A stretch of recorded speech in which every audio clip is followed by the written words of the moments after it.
Bonjour tout le monde et c'est avec un pile et gravité que moi entré la Kainou jodi a parce que situation qui gagne en Haïti c'est une situation humanitaire pratiquement m'ta presque dit terrible côté gen moun que y a mette dehors la caillou moun sa yo zanmam qui pas mandé mieux que yo même pour yo terete la caillou c'est pas des moun zanmam qui mandé l'état rien l'autre que yo capable gen possibilité pour yo capable vivre la caillou gen tout l'hôpital et c'est majorité l'hôpital dans pays qui trouvé dans centre ville là qui yo même en difficulté en pile dans grand centre hospitalier nous gen yo trouvé nous dans des zones de non-droit gen en présence humanitaire en Haïti qui yo même commencé à réduire ou bien qu'à fonctionner avec en pile difficulté nous gen aéroport là qui pas travail encore li camper là nous connaît pour qui l'est malheureusement gen des compagnies yo même qui camper pour pratiquement 3 mois nous gen port nous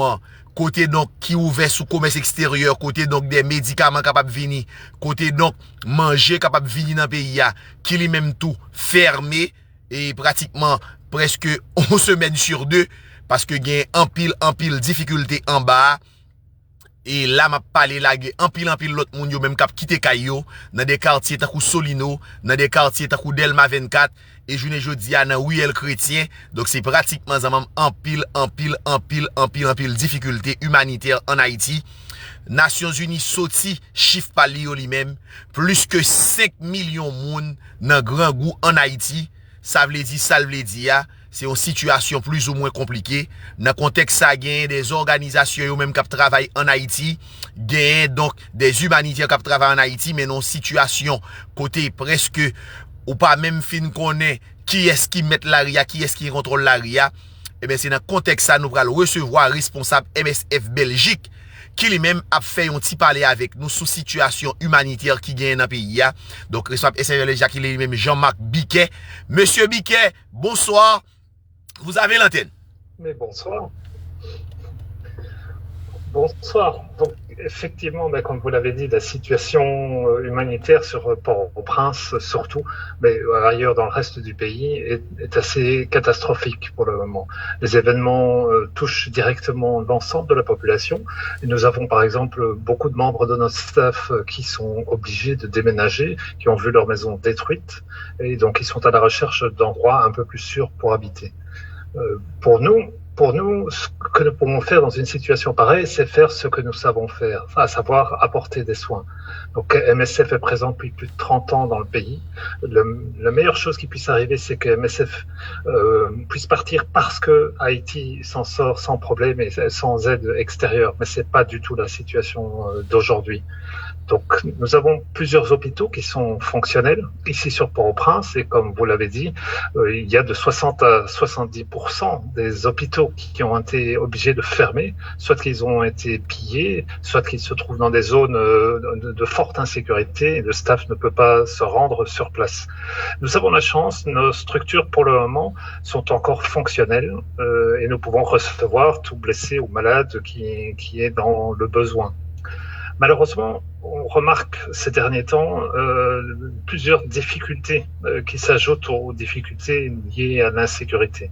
Nous avons eu un incident assez grave lundi dernier où une de nos ambulances a été arrêtée par la police. La police a été en l'air pour stopper l'ambulance et vérifier qui se trouvait dans l'ambulance. Il se fait que dans l'ambulance, il y avait 3 patients blessés que l'ambulance voulait conduire vers l'hôpital. Après des heures de négociations avec les policiers sur place, l'ambulance a accepté, l'équipe qui était sur place a accepté d'être escortée vers l'hôpital de la Paix, espérant bien sûr pouvoir là donner des soins aux patients. Arrivé à l'hôpital de la Paix, l'ambulance a été entourée par une quarantaine de policiers qui ont été rejoints après par des civils, vraisemblablement des gens du quartier, et l'ensemble de ces personnes étaient extrêmement véhémentes vis-à-vis de l'équipe de MSF.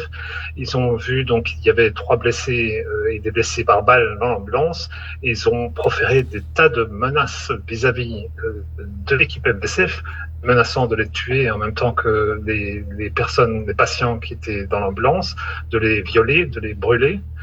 Il a fallu donc des heures de négociation en espérant trouver auprès des autorités une assistance pour pouvoir débloquer la situation. Et c'est finalement, après plus de 6 heures de négociation, que notre équipe a pu partir. Par contre, les patients ont été retirés de l'ambulance, ont été amenés dans la rue avoisinante et ont été exécutés. C'est évidemment quelque chose de totalement inacceptable, que ce soit la manière de traiter des patients, quels qu'ils soient. On ne sait pas si ce sont des membres de gang ou pas. Ça, c'est quelque chose que MSF ne peut pas savoir. Nous, on voit des patients, on traite des patients, on ne pose pas de questions. Et nous traitons d'ailleurs des tas de policiers blessés, ça arrive malheureusement trop souvent, des membres des forces armées, des femmes, des enfants, et nous ne posons pas de questions sur les personnes qui nous viennent. Nous ne sommes qu'une organisation médicale, on ne se mêle pas d'autre chose que des aspects purement médicaux. Bien sûr, mais c'est bien que potentiellement parmi les patients qui viennent, il y a des gens qui sont liés au gang. C'est bien possible, on accepte tout le monde. Mais nous estimons, conformément au droit haïtien d'ailleurs ou au droit international humanitaire, en tant qu'organisation médicale, nous ne voyons que des patients, nous les traitons. Et si la justice devait vouloir interroger ou arrêter quelqu'un, il n'y a pas de souci. Bien sûr, MSF n'a en aucun cas contre l'établissement de la justice, mais il faut que ça se fasse après que l'on ait donné des soins aux patients et dans les formes. Et donc cet incident qui est arrivé lundi est effectivement assez inquiétant. Et depuis lors, d'ailleurs, nous avons eu plusieurs ambulances qui ont été arrêtées par la police quand on transfère des patients d'un hôpital à l'autre, avec parfois des menaces adressées aux chauffeurs en disant « Vous êtes des transporteurs de bandits, on va vous tuer ».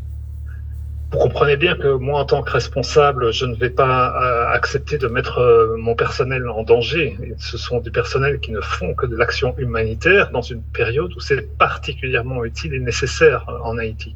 Et donc, depuis, nous essayons par tous les moyens d'obtenir des rendez-vous avec les autorités. Mais comme vous le savez, des autorités, on est en pleine période de passation.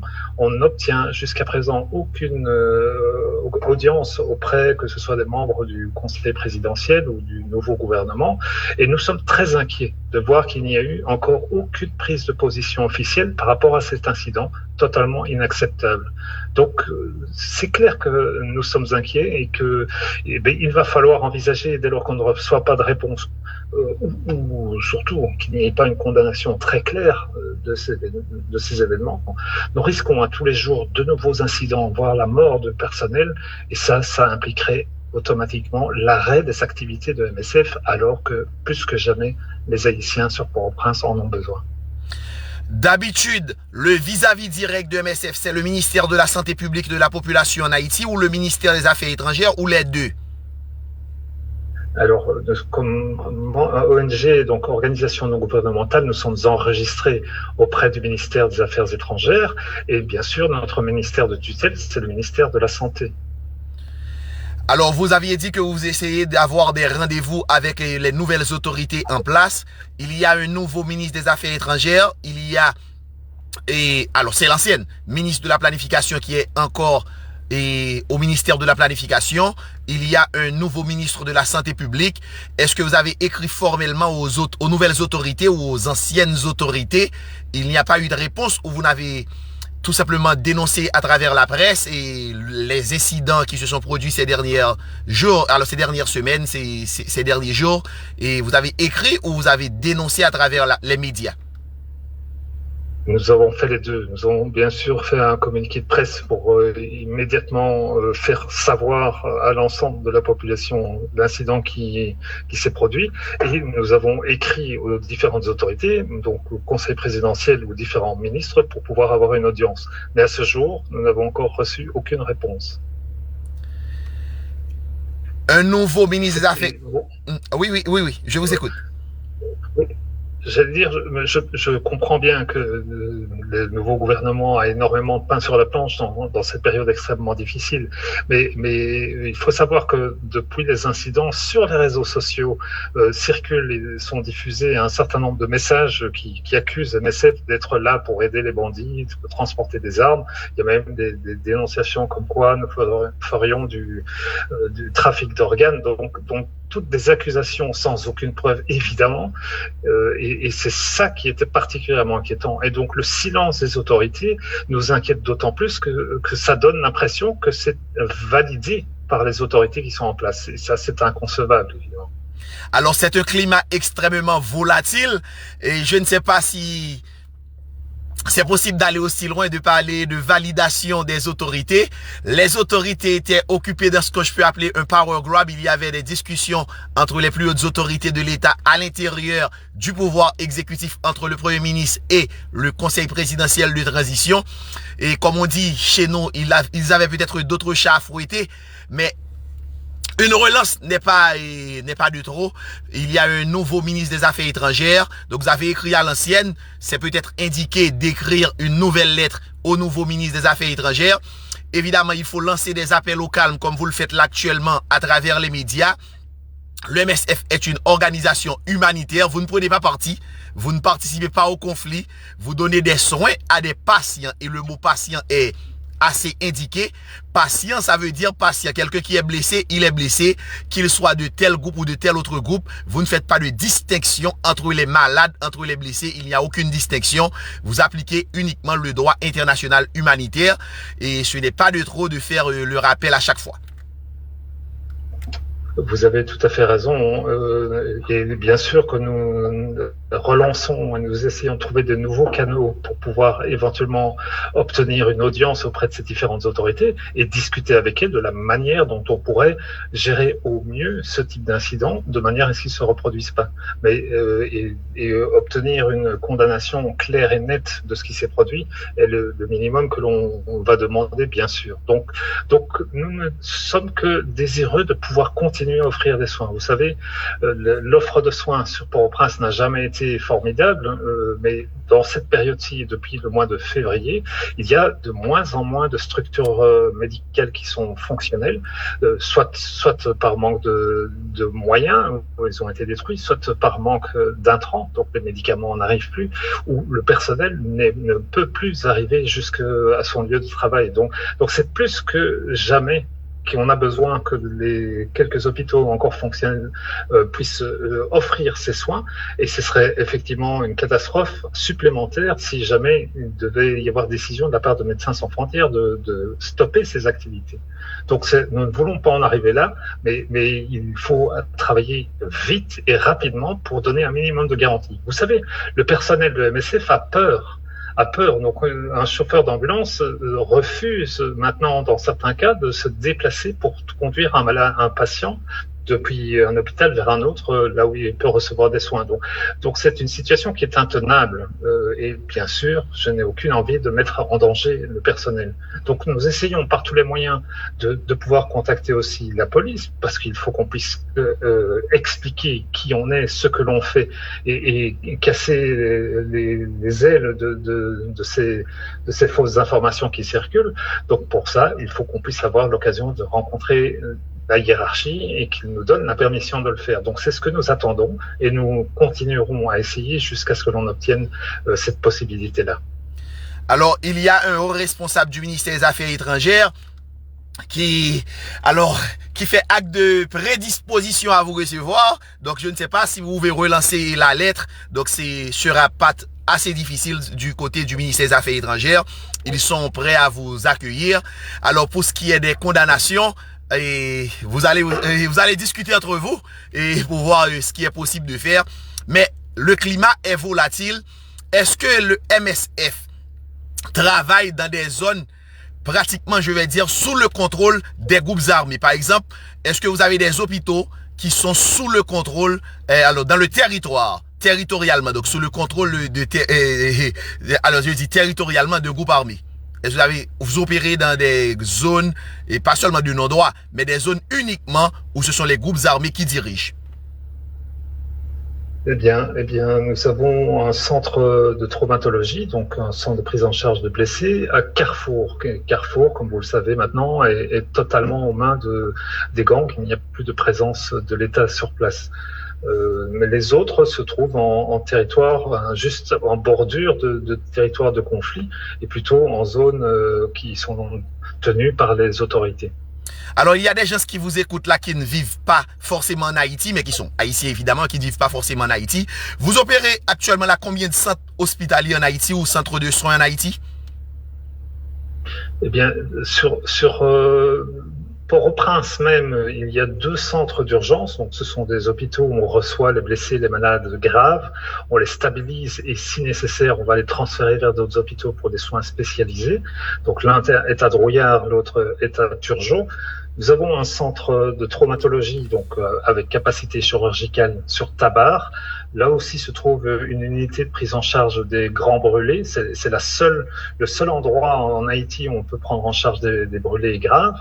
Nous avons toujours sur Port-au-Prince une clinique qui prend en charge les victimes de violences sexuelles qui malheureusement sont beaucoup trop nombreuses et les chiffres ne font qu'augmenter. Nous avons dû suspendre les cliniques mobiles, donc des cliniques qui allaient vers Bas-Bel-Air, Bas-Delma à cause de l'insécurité qui prévaut là-bas. Nous avons un centre de traumatologie à Carrefour et une maternité à Port-Rapiment dans le sud du pays. Donc vous opérez environ 7, alors ça donne totalement 7 centres qui sont encore opérationnels. Voilà, tout à fait. Tout à fait. Nous étions en train de commencer la réhabilitation de la maternité de Chancerelle, la plus grande maternité de Port-au-Prince qui ne fonctionne plus depuis le mois de février dernier. Donc on a un accord pour travailler avec le ministère de la Santé pour faire cela, mais la zone est beaucoup trop dangereuse pour que les travailleurs puissent arriver pour faire la réhabilitation. Donc malheureusement, il y a déjà un impact de l'insécurité sur notre capacité à travailler. Mais pour le reste, tant que nous pouvons, bien sûr, notre volonté est de pouvoir continuer à offrir des soins à ceux qui en ont besoin. Alors moi, je vais lancer de mon côté le message. Il faut, de toutes les manières, même dans les situations de conflit, et je parle de grands conflits, première guerre, deuxième guerre, troisième guerre mondiale, guerre Corée, guerre Vietnam, n'importe quelle guerre, il ne faut pas s'attaquer aux ambulances. Les ambulances sont protégées par le droit international humanitaire. Donc, il ne faut jamais s'en prendre aux ambulances. Ils ne sont pas partis au conflit. Ce sont tout simplement des médecins, donc ils ne sont pas partis au conflit. Donc, il faut préciser ça à chaque fois et à chaque fois. Peut-être qu'il faut lancer des messages à la radio très souvent et de cette manière-là pour expliquer que les ambulances ne sont pas partis et aux différents conflits armés, et ils sont là pour aider, ils sont là pour donner des soins, ils ne sont pas partis pour une note au conflit, donc il est important de préciser à chaque fois et à chaque fois. Ah oui, vous disiez. Absolument, je pense que c'est un message à répéter sur tous les canaux possibles et imaginables, et il faut bien se rendre compte que faire un incident sur une ambulance de MSF, c'est risquer d'arrêter toute offre de soins ici en Haïti par MSF. Et ça, ce serait une catastrophe supplémentaire pour les Haïtiens. Ok. Alors, du côté des affaires étrangères, ce sera peut-être plus facile d'avoir un rendez-vous. Mais pour ce qui est des condamnations, c'est plutôt compliqué, risqué politiquement et les condamnations. Moi, je suis diplomate, je comprends un peu la situation. Pour vous, c'est nécessaire d'avoir une condamnation claire et nette des autorités de l'État. Mais pour les autorités de l'État, avoir une condamnation peut être assimilée à un soutien tacite aux activités des groupes armés qui terrorisent la population. Donc la situation, elle est plutôt compliquée politiquement en ce qui leur concerne, et je peux comprendre ça également. Mais pour vous autres, pour le bon fonctionnement de l'humanitaire en Haïti, il faut que les gens qui travaillent dans l'humanitaire se sentent protégés. Il faut que les chauffeurs ne se sentent pas menacés. Vous avez dit tout à l'heure que des employés ont peur, et quand ils ont peur, donc ils ne peuvent pas travailler et correctement. Donc la situation est plutôt compliquée politiquement, car le gouvernement, c'est un gouvernement qui est en train de lutter contre la criminalité organisée qui vient en Haïti, mais là, qui fait face à des attaques de gangs, l'aéroport international, tout c'est l'ouverture des avions. Donc des avions ont reçu donc des projectiles il y a une semaine et l'aéroport est fermé. Le gouvernement doit se battre sur pratiquement tous les fronts, que ce soit à Solino, dans l'Artibonite, à Pont-Sondé, également à Port-au-Prince, et également à Pétionville et à Tabar, contre ces mêmes groupes armés. Donc c'est plutôt compliqué de condamner. Et il y avait un mouvement en Haïti qu'on a appelé le Bois Calais. Alors je ne sais pas si vous n'êtes pas créolophone, mais si vous vivez en Haïti, vous avez déjà entendu parler de ce mouvement. C'est un mouvement ultra populaire. Donc c'est presque c'est presque se mettre une balle au pied pour le gouvernement de condamner d'une certaine manière et trop clairement et une situation de fait alors que le gouvernement en fait justement ne peut pas répondre à la demande sécuritaire de la population. Donc le gouvernement est pris pratiquement entre l'enclume et le marteau, si je dois bien dire. Je comprends parfaitement que le gouvernement a effectivement beaucoup de chats à fouetter, hein, c'est évident. Ce que nous voulons, c'est de pouvoir entamer un dialogue et surtout avoir un message officiel clarifiant qu'il n'est pas question d'attaquer les ambulances de la part de n'importe qui, que ce soit des membres de gang, autant que de la population, des brigades de vigilance ou des policiers. Donc ce rappel de la loi, c'est le minimum que l'on puisse avoir. Je comprends bien que les difficultés à devoir éventuellement sanctionner les perpétrateurs de ce type d'incident, quoique je me permets de penser que si on adopte le même type de barbarie que son ennemi, on ne risque pas de réussir à gagner le combat. Mais ça, c'est un avis personnel. Bon, je comprends, mais et comme je vous disais, c'est plutôt compliqué pour un gouvernement qui est, comme vous disiez tout à l'heure, en passation. Oui, il y a eu une passation de pouvoir il y a 2 ou 3 jours. C'est un gouvernement qui est pratiquement en rodage. Et l'action est posée n'est pas forcément impopulaire en Haïti. Alors, du côté des policiers, c'est plus facile de ramener à l'ordre des policiers, car les policiers sont des agents de l'ordre, sont des agents du service public. C'est un corps hiérarchisé. Donc, une fois que le haut commandement de la police passe des instructions, les instructions doivent être respectées. Mais en ce qui concerne la vindicte populaire, ce sera peut-être plus compliqué que ça, et pour utiliser un mot franc. J'entends bien. Je pense que on doit pouvoir trouver la formule, et je pense que c'est justement dans le dialogue entre les autorités et MSF qu'on peut trouver la meilleure formule qui puisse être suffisamment claire pour être audible par tout le monde, tout en ne créant pas de problèmes supplémentaires, bien sûr. Moi, de mon côté, je vais faire de mon mieux à chaque fois et pour lancer ces types d'appels pour rappeler aux gens que les ambulances ne sont pas parties au conflit, que les ambulanciers font un travail admirable et appréciable. Et d'ailleurs, ces ambulances-là, certaines fois, c'est peut-être les bandits, mais d'autres fois, ce seront des policiers ou ce seront d'autres personnalités du pays, donc des citoyens lambda. Donc, il faut protéger à coup sûr les patients. Et l'état de droit exige un certain sens de responsabilité, et il faut que chacun de son côté puisse faire de son mieux, et tout en respectant le droit haïtien et le droit international humanitaire. Je vais faire à chaque fois ce type de rappel pour expliquer aux gens que les ambulances ne sont pas parties au conflit et que les chauffeurs font un travail très appréciable. Ils font que leur travail, ils font que leur boulot, et on doit garantir leur sécurité et d'une certaine manière. Je vous en remercie. Je pense que voilà, ça peut aider effectivement la diffusion de ce message de manière régulière. Merci beaucoup pour ça. Alors, MSF, pratiquement vous opérez vous avez 7 centres d'opération dans le pays. Vous êtes pratiquement le premier bailleur de soins du pays, si je peux utiliser un langage économique. Vous êtes pratiquement le premier bailleur de soins du pays avec 7 centres hospitaliers que vous opérez. Et le premier bailleur de soins privés du pays. Donc, je dois à tout prix m'assurer que le MSF puisse rester et opérer en Haïti, car là maintenant nous avons réellement de graves problèmes de santé publique, sans ajouter les traumatismes qu'on est en train de vivre actuellement. C'est de l'ordre des choses invivables. Mais tout à fait. Et tant qu'à faire, sachez que le choléra refait son apparition dans certaines parties du pays. Il n'y a que MSF qui peut aider le ministère de la Santé à pouvoir répondre. Donc, il ne faudrait pas qu'en plus de cette catastrophe sécuritaire qui est en cours, on ait une catastrophe avec une épidémie qui prend de l'ampleur parce qu'on n'y répond pas directement.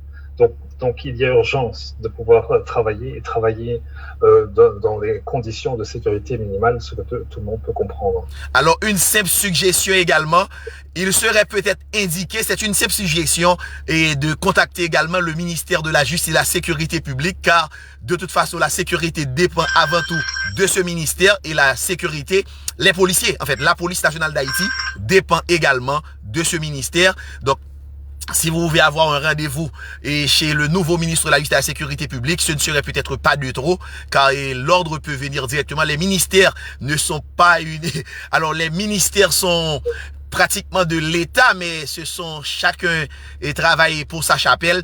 Donc, si vous voulez avoir un rendez-vous du côté du ministère de la Justice et de la Sécurité publique, ce serait peut-être également indiqué, car l'ordre peut venir facilement et pour ce qui concerne les policiers. Et dès qu'on instruit les policiers, il faut donner sauf-conduit pratiquement et à ces ambulances. Il faut pas arrêter les ambulances de manière et comment je pourrais dire en gros morceaux. Alors je ne sais pas si vous savez, si vous connaissez cette expression. Donc il faut faire les choses dans les règles de l'art et il faut appliquer la loi. Si vous voulez arrêter un bandit, il y a une manière d'arrêter un bandit. Et un bandit, ça reste un bandit. Et il est arrêtable, il doit être arrêté, il doit être puni, mais ça doit être réalisé dans les règles prévues donc par la loi haïtienne. Et il faut respecter également le droit international humanitaire. Et vous travaillez à Drouillard. Je sais que Drouillard est un quartier plus que chaud. J'allais dire c'est hot. Et c'est plus que chaud à Drouillard. Mais comment vous faites pour fonctionner dans un quartier aussi chaud? C'est effectivement assez difficile. Donc nous sommes obligés d'organiser des navettes en voiture MSF pour aller chercher le personnel qui n'habite pas dans les environs immédiats pour les amener au travail parce que bon, d'une part il y a plus de transport public dans ces zones-là et d'autre part l'insécurité fait que des gens sont à risque s'ils marchaient dans la rue. Donc on essaie de trouver toutes les astuces possibles et imaginables pour permettre au personnel d'arriver. On est passé en shift de 24 heures, donc le personnel médical travaille 24 heures d'affilée pour limiter le nombre de mouvements qui sont chaque fois une exposition au danger. On a la chance d'avoir suffisamment de stock de médicaments pour le moment. Si la situation devait perdurer encore plusieurs mois, là, ça deviendrait effectivement extrêmement problématique. Il faut savoir que pour toutes les institutions médicales qui sont encore fonctionnelles en Haïti, le fait que l'aéroport soit fermé, que le port soit rarement accessible, est une véritable catastrophe. Donc, certaines institutions médicales sont obligées de fermer certains services par manque de moyens, manque d'oxygène, manque de médicaments, de matériel médical. Donc la situation est vraiment sérieuse et on est obligé de faire du bricolage et de trouver les différentes alternatives, négocier à gauche et à droite, essayer de retrouver des nouvelles voies d'entrée pour les médicaments par Cap-Haïtien, mais une fois qu'on arrive à Cap-Haïtien, comment les faire rentrer sur Port-au-Prince, sachant qu'il faut traverser des zones de forte insécurité. Donc, ce n'est pas facile, mais on se battra jusqu'au bout pour pouvoir le faire le mieux possible parce que les Haïtiens le veulent bien. Vous aviez du stock là pour combien de temps? Vous pouvez tenir combien de temps là? Alors, on peut tenir au moins 3 mois sans problème, sauf si bien sûr il y a un afflux de blessés qui déborderait nos capacités, mais disons qu'on peut tenir encore 3 mois comme ceci. Reste à trouver la solution pour faire rentrer le matériel au fur et à mesure. Il faut savoir que nous avons aussi du personnel international, donc la plupart des travailleurs pour MSF sont haïtiens, il y a quelques 1500 personnes qui travaillent pour Médecins sans frontières, 1500 haïtiens. 1500. Nous avons aussi une... Ah wow, 1500. 1500. Ah oui, c'est une grosse entreprise là. Mais oui, faire tourner autant d'hôpitaux, et si on veut offrir des soins de qualité, ça nécessite effectivement beaucoup de moyens. Et nous sommes confrontés aux difficultés de pouvoir recruter du personnel, parce que vous savez, depuis déjà des mois maintenant, il y a un véritable exode de cerveaux qui quittent Haïti et les remplacer devient extrêmement compliqué. Donc du coup, il faut faire venir du personnel international, mais l'aéroport étant fermé, il va falloir chercher et trouver une solution pour pouvoir en faire rentrer. Donc voilà, la vie n'est pas simple et c'est chaque jour qu'il nous faut inventer des nouvelles formules pour pallier aux problèmes auxquels nous sommes confrontés. Je suis diplomate, j'ai travaillé pour les Nations Unies. La vie n'est pas simple dans les zones de guerre. Ça, on le sait tous, la vie n'est jamais simple dans les zones de guerre.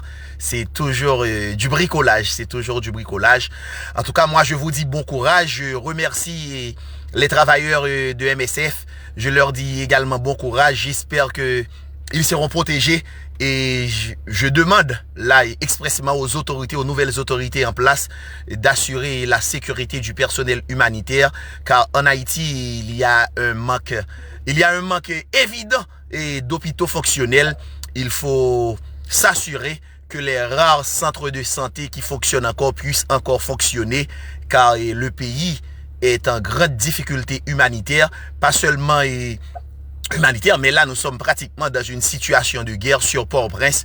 Dans une situation de guerre, on sait qu'il va y avoir des blessés et ce sera comme on dit, du gros trauma. Donc il faut faire en sorte que l'on puisse avoir accès aux soins et que le personnel hospitalier puisse accorder ces soins aux différents patients et aux différentes victimes. Et il faut qu'on puisse s'assurer de pouvoir rester en vie au moins. Tout à fait, tout à fait. Et donc je vous remercie de relayer cet appel en tout cas. Et merci monsieur Briquet. En tout cas, c'était monsieur... Alors, c'était le responsable sur zone de MSF Belgique en Haïti. En tout cas, merci du travail que vous faites et bon courage et salutations à tout le monde. Et merci également à votre personnel qui fait un travail remarquable en Haïti. Et je peux en témoigner. J'ai habité à la première avenue Bolos. Dès qu'il y a un problème, on pense d'abord à aller chez MSF et chez Médecins Sans Frontières. Et vous faites du bon boulot, vous faites du bon travail. Et du côté des affaires étrangères, vous pouvez avoir un rendez-vous plus ou moins facilement. Alors, je ne peux pas répondre autant pour les autres ministères, mais il faut essayer de voir également avec le ministère de la Justice pour voir si on peut calmer un peu l'ardeur des policiers vis-à-vis des ambulances. Mais pour ce qui concerne la population, avec le mouvement Bois Calais qu'il y avait en Haïti, ce sera plutôt compliqué, mais je vais faire de mon mieux de lancer un certain nombre d'appels à chaque fois pour expliquer aux gens que les ambulances ne font pas partie des conflits, que les ambulanciers ne sont pas des parties prenantes, que les ambulanciers accordent des soins à des patients et non à tel type ou tel autre type de groupe. Non seulement ils accordent des soins à des patients. Dès que quelqu'un est blessé, c'est avant tout un patient. Eux, ils voient des patients là où nous voyons autre chose. Alors, il faut comprendre également la population souffre actuellement énormément et je peux dire terriblement de l'action des bandits. Les bandits qui se comportent pratiquement comme des terroristes. Ah oui, il faut appeler un chat un chat. L'action menée par le groupe Vivre Ensemble sur l'aéroport international est un attentat terroriste qui vise des avions américains, des avions en plein vol. C'est du terrorisme pratiquement. Et le groupe Vivre Ensemble est un groupe terroriste. Néanmoins, le droit humanitaire doit s'appliquer dans sa totalité. Donc il faut comprendre pratiquement. Alors je lance cet appel également aux autorités haïtiennes, aux nouvelles autorités, aux anciennes autorités, le conseil présidentiel. Et il faut rétablir la sécurité, mais il faut rétablir la sécurité en ayant en tête les principes de base démocratiques et les principes et les règles fondamentales d'un état de droit. Donc il faut faire de son mieux. Il ne faut pas devenir l'autre. Il faut regarder l'autre. Il faut mater ses actions terroristes. Mais il faut prendre certaines fois un certain nombre de gants, comme on peut dire, pour faire les choses dans les règles de l'art. Tout à fait, tout à fait. Les Haïtiens le valent bien, de retrouver la sécurité et de pouvoir accéder aux soins quand ils en ont besoin. Merci, à bientôt. À bientôt.